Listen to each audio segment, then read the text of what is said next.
Hi friends, எல்லாருக்கும் வணக்கம். நான் உங்கள் கணபதி பேசுகிறேன். இன்னைக்கு வந்து பார்த்தீங்கன்னா, நம்ம வந்து அலுமினியமில் இன்னைக்கு மார்னிங் வந்து ட்ரேட் பண்ணியிருந்தோம்.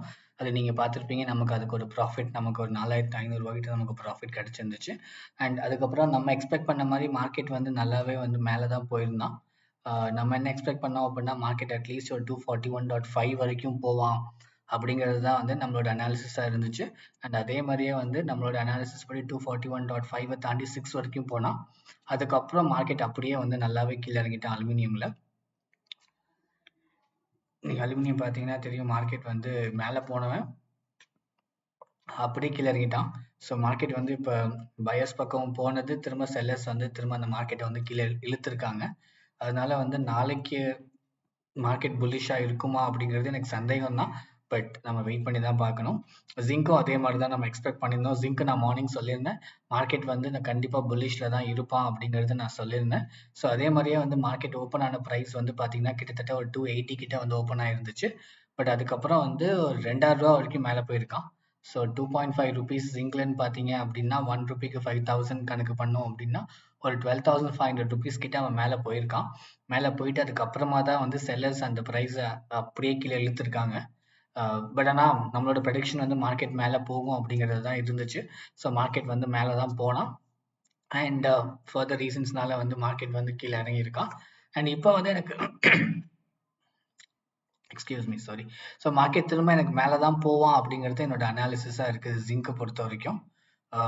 பார்ப்போம். நம்ம வந்து எனக்கு ஜிங்க் வந்து திரும்ப மேலே தான் போவான் அப்படிங்கிறதுனால வந்து நான் இந்த இதில் வந்து ப்ரைஸில் பை பண்ணலாம் அப்படின்னு இருக்கிற மார்க்கெட்டு. அண்ட் அகெயின் இதுக்கு ஜிங்க்குக்கு மார்ஜின் பார்த்தீங்கன்னா எனக்கு 1.5 லேக்ஸ் கிட்ட தேவைப்படுது எனக்கு. அண்ட் எனக்கு இருக்கிற மார்ஜின் பார்த்தீங்கன்னா 1.67 லேக்ஸ் தான் இருக்குது. எக்ஸ்ட்ரா ஜஸ்ட் 10,000 தான் இருக்கும். அதை வச்சு பண்ணுறது எனக்கு என்னமோ ரிஸ்க்காக தோணுது. அதனால நான் வந்து ஜிங்க்ல பண்ணாம நான் வந்து ஜிங்க் மினில பண்ணலாம் அப்படின்னு இருக்கிறேன். ஏன்னா ஜிங்க் மினிக்கு பார்த்தீங்க அப்படின்னா வந்து உங்களுக்கு தேவைப்படுற மார்ஜின் வந்து ரொம்ப கம்மியாக தான் இருக்கும். 31,500 இருந்துச்சுன்னா போதும், உங்களுக்கு ஜிங்க் மினில வந்து நீங்கள் ட்ரேட் பண்ணிடலாம். ஸோ அந்த ரீசன்னால வந்து ஜிங்க் மினில நான் வாங்கலான்னு இருக்கிறேன். ஜிங்க் மினியோட கேண்டில்ஸ்டிக் பேட்டர்னையும் போய் பார்த்துடுவோம். ஸோ பார்த்தீங்கன்னா மார்க்கெட் வந்து இன்னைக்கு ஓப்பன் ஆனதுக்கப்புறம் வந்து ஒரு டில் 4 o'clock 4:30 வரைக்கும் மேலே போயிட்டு இருந்த மார்க்கெட்டு. அதுக்கப்புறம் அந்த ஈவினிங் செஷன் எப்போ அந்த யூஎஸ் மார்க்கெட் ஓப்பன் ஆச்சோ அப்போலேருந்து மார்க்கெட் வந்து ரொம்ப டவுனாக தான் இருக்கிறான். ரொம்ப அடிச்சு கீழே இறங்கியிருக்கான். அதனால எனக்கு திரும்ப இப்போ இந்த பைவட் ரேஞ்சில் வந்து நிற்கிறதுனால வந்து எனக்கு மார்க்கெட் திரும்ப ஒரு புஷ் கொடுப்பான், மார்க்கெட் கண்டிப்பாக மேலே போவான் அப்படிங்கிறத வந்து நான் எதிர்பார்த்து என்னோட அனாலிசிஸ் பேஸ் பண்ணி நான் வந்து இந்த மார்க்கெட் இப்போ பை பண்ணலான்னு இருக்கேன். பட் ஆனால் வந்து நான் இதே ப்ரைஸில் பை பண்ணலாமான்னு கேட்டிங்கன்னா நான் கொஞ்சம் யோசிக்கிறேன். 278.75 வந்து இப்போ கரண்ட்டாக வந்து லாஸ்ட் ட்ரேடட் ப்ரைஸ் பார்த்தீங்கன்னா 278.75 இருக்குது. ஸோ நான் இதில் பை பண்ணலாமா இல்லை கொஞ்சம் கீழே இறக்கி பை பண்ணலாமா அப்படின்னு நான் பார்க்கும்போது எனக்கு வந்து ப்ரீவியஸாக வந்து செஷன்ஸ் ப்ரீவியஸ் கேண்டில்ஸ்டிக் பேட்டர்ன்ஸோட லோ பார்த்தீங்கன்னா ஒரு 278.5 வரைக்கும் வந்திருக்குது. 2 வரைக்கும் கூட போயிருக்கான். பட் நான் 2 வரைக்கும் கீழே போகும்னு நான் எதிர்பார்க்கல. லெட்ஸ் பை திஸ் அட் 278.5ல நான் வந்து பை பண்ணுறேன். அண்ட் குவான்டிட்டி வந்து ஒன்று ரொம்ப கம்மியாக இருக்கும். ஏன்னா உங்களுக்கு ப்ராஃபிட் நம்ம எப்போவுமே அந்த 30-40 பைசே ப்ராஃபிட் டிஃப்ரென்ஸில் வைப்போம் நம்ம.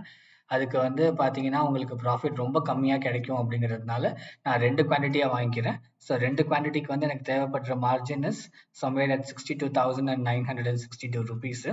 அண்ட் சார்ஜஸ் பார்த்தீங்க அப்படின்னா இதுக்கு ப்ரோக்கரேஜ் 20 ருபீஸ் பை பண்ணுறதுக்கு அண்ட் மற்ற அந்த turn over fees, transaction taxes and stamp duty அதெல்லாம் சேர்த்து ஒரு 49 ரூபா கிட்ட நமக்கு தேவைப்படுது. மார்க்கெட் வந்து கொஞ்சம் மேலே கொடுக்குறான். மார்க்கெட் வந்து மேலே தான் போகிறான் மார்க்கெட்டு. நம்ம மார்க்கெட் ஓரளவுக்கு ரொம்ப மேலே போயிட்டான் அப்படின்னா அப்போ நம்ம என்ட்ரி எடுக்கிறதுமே வேஸ்ட்டு இல்லைங்களா? ஸோ ஒரு சர்டன் லெவல் வரைக்கும் நம்ம வந்து மார்க்கெட்டில் வெயிட் பண்ணி பார்க்கலாம். பட் அதையுமே தாண்டி மார்க்கெட் வந்து ரொம்ப மேலே போனா அப்படிங்கிறப்ப நம்ம என்ட்ரி எடுக்கிறதுல அர்த்தமே இருக்காது. கொஞ்சம் டிப்பு கொடுத்தா நம்ம எடுக்கலாம், டிப்பு கொடுக்கல அப்படின்னா நம்ம எடுக்க வேணாம் அப்படிங்கிறது தான் என்னோட கான்செப்டாக இருக்கும். ஏன்னா இப்போ நான் புல்லிஷ்க்கு வந்து எதிர்பார்க்குறேன் அப்படின்னா கொஞ்சம் இப்போ நம்ம வந்து 75 பைஸில் இருக்கும்போது நம்ம 50 பைஸில் வாங்கலான்னு பார்க்குறோம் இல்லைங்களா? ஸோ அதுதான் என்னோட எக்ஸ்பெக்டேஷன். நான் 50ல வாங்குறேன் அப்படிங்கிறப்ப நான் கொஞ்சம் மேலே வச்சு விற்கலாம். பட் இப்போலேருந்தே அவன் வந்து கம்ப்ளீட்டாக புல்லிஷ்க்கு போயிட்டான் அப்படின்னா நமக்கு வாங்குறதுல வந்து அந்த அளவுக்கு பெருசாக நமக்கு வந்து பெனிஃபிட் இருக்காது. ஸோ அதனால வந்து மார்க்கெட் ரொம்ப மேலே போச்சு அப்படின்னா கண்டிப்பாக என் ஆர்டரை நான் கேன்சல் பண்ணிடுவேன், நான் பை பண்ணி வச்சிருக்க ஆர்டரை. ஏன்னா அது ஓப்பனில் இருக்கிறதுனால வந்து நான் கேன்சல் பண்ணிக்கலாம், எனக்கு அதுக்கு எந்த சார்ஜஸுமே கிடையாது. ஸோ இப்போதைக்கு நான் அதை வந்து 278.5ல வந்து போட்டு வைக்கிறேன். ஒரு ஓவர் நைட் பொசிஷனில் வந்து லிமிட் ஆர்டராக போட்டு வைக்கிறேன். பார்ப்போம் மார்க்கெட் வந்து ஒருவேளை கீழே வந்துச்சு அப்படின்னா வந்து ரொம்ப மேலே போகாமல் மார்க்கெட் கீழே வந்துச்சு அப்படின்னா நான் அந்த ப்ரைஸ் ஓப்பனில் வச்சிருப்பேன், எனக்கு வந்து இது எக்ஸிக்யூட் ஆகும். இல்லை ஒருவேளை வந்து ரொம்ப புல்லிஷாக மார்க்கெட் நல்லா மேலே போயிட்டான் அப்படிங்கிற பட்சத்தில் நான் இந்த ஓப்பன் ஆர்டரை வந்து கேன்சல் பண்ணுவேன். ஸோ இப்போதைக்கு அது கரண்ட்டாக வந்து ஓப்பன் ஆர்டரில் இருக்குது. இது ரெண்டு நம்ம அலுமினியமுக்காக மார்னிங் பண்ண ஆர்டர் இது. இது வந்து நான் இப்போ ஜிங்க் மினியில் போட்டு வச்சிருக்கோம் ஆர்டர். இது நம்ம 2 குவான்டிட்டி போட்டு வச்சிருக்கோம். அண்ட் மார்க்கெட் ரொம்ப மேலே போகுதா அப்படிங்கிறது பார்ப்போம். ஜிங்க்லையும் பார்த்தீங்கன்னா மார்க்கெட் ஒன்றும் பெருசாக மேலே போன மாதிரி தெரியல.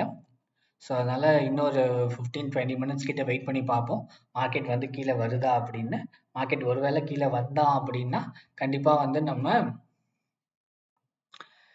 பை பண்ணிடலாம். அப்புறம் செல்லிங் ஆர்டர் நம்ம டார்கெட் போட்டு வச்சுக்கலாம், ஒரு ஓப்பன் பொசிஷனாக போட்டு வச்சுக்கலாம். அப்படி ஒருவேளை எனக்கு ரொம்ப புல்லிஷ் ஆகிட்டான் அப்படின்னா நான் சொன்ன மாதிரி வந்து என்னோட ஓப்பன் ஆர்டரை நான் பை பண்ண ஆர்டரை நான் கேன்சல் பண்ணிவிடுவேன் ஃப்ரெண்ட்ஸ். ஸோ இதுதான் நம்ம எதை பேஸ் பண்ணி எடுத்தோம் அப்படிங்கிறத நான் மார்னிங்கும் நான் அலுமினியமுக்கு எக்ஸ்பிளைன் பண்ணியிருந்தேன். அண்ட் இப்போ ஜிங்க்குக்கும் வந்து நான் ஆல்ரெடி எக்ஸ்பிளைன் பண்ணி ஒரு ஓப்பன் ஆர்டர் போட்டு வச்சுருக்கேன். இது உங்களுக்கு யூஸ்ஃபுல்லாக இருக்கும் அப்படின்னு நான் நம்புகிறேன். ஏன்னா நான் எதை பேஸ் பண்ணி எடுக்கிறேன் அப்படிங்கிற வீடியோ தான் இது. ஜஸ்ட் நான் எதை பேஸ் பண்ணி நான் ட்ரேட்ஸ் எடுக்கிறேன் அப்படிங்கிற வீடியோ தான் நான் போடணும்னு நினச்சேன். அண்ட் அதுக்காக தான் நான் அதை அப்லோட் பண்ணியிருக்கேன். அண்ட் உங்களுக்கு எதுவும் கொஸ்டின்ஸ் கமெண்ட்ஸ் இருந்துச்சு அப்படின்னா கண்டிப்பாக நீங்கள் அதை கமெண்ட் செக்ஷனில் கொடுக்கலாம். அண்ட் மோஸ்ட் ப்ராப்ளி நான் நாளைக்கு அடுத்த ஒரு 1 வீக் இந்த வீக் ஃபுல்லாகவே பார்த்தீங்கன்னா மோஸ்ட்லி வந்து எங்கிட்ட வீடியோஸ் இருக்காது. என்ன ரீசன் அப்படின்னா நான் ட்ராவல் பண்ணுறேன். என்னால் முடிஞ்ச அளவுக்கு அப்படின்னா கண்டிப்பாக நான் வீடியோஸ் எடுத்து அப்லோட் பண்ணுறேன். அப்படினால ஒரு வேளை வீடியோஸ் அப்லோட் பண்ண முடியல அப்படின்னா கண்டிப்பாக நான் அந்த வீக்குக்கு அப்புறம் நெக்ஸ்ட் வீக்லேருந்து நான் வீடியோஸ் ரெகுலராக அப்லோட் பண்ணுறேன் ஃப்ரெண்ட்ஸ். ஸோ இந்த வீடியோஸ் உங்கள் ஃப்ரெண்ட்ஸுக்கும் ஷேர் பண்ணுங்கள். உங்களுக்கும் பிடிச்சிருந்துச்சு அப்படின்னா மறக்காமல் என் சேனல் சப்ஸ்கிரைப் பண்ணிக்கோங்க. And as usual friends, thanks for வாட்சிங் my videos and supporting me.